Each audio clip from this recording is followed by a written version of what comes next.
আজকে ছিল আমাদের বাঙালির ইতু পুজো। অনেকেরই এই পুজোটা আছে, আবার অনেকের নেই, অনেকে জানে না।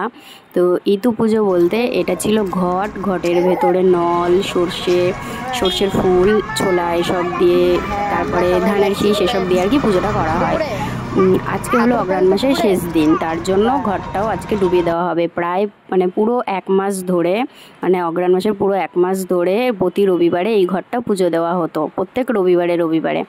তো আজকে এই তোমাকে ভাসান দেওয়া হবে। খারাপও লাগছে, প্রায় 1 মাস ঘরে ছিল।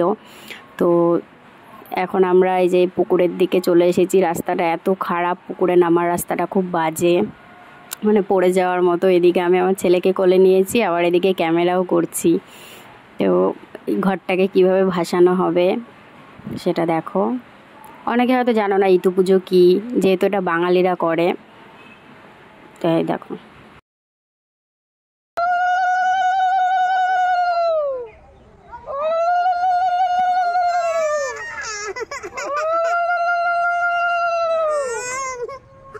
তোমার হচ্ছে, তুমি এত বেয়ারা ভাবা যায় না। এদিকে এসে দাঁড়া, এখানে এসে দাঁড়া।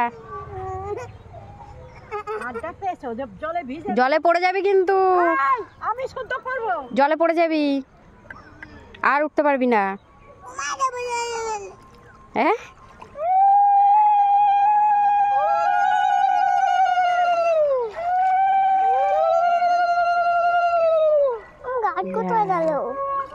এটা কি ঠাকুরের প্রসাদ? ইতু ঠাকুরের প্রসাদ খাচ্ছ?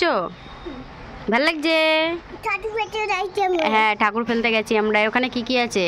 সব রকম ফল, দুধ, আর কি আছে? কি ওগুলো আমি বুঝতে পারছি না কি আছে। চালের গুঁড়ো টুড়ো, চাল, আতপ চাল টাল এসব আছে।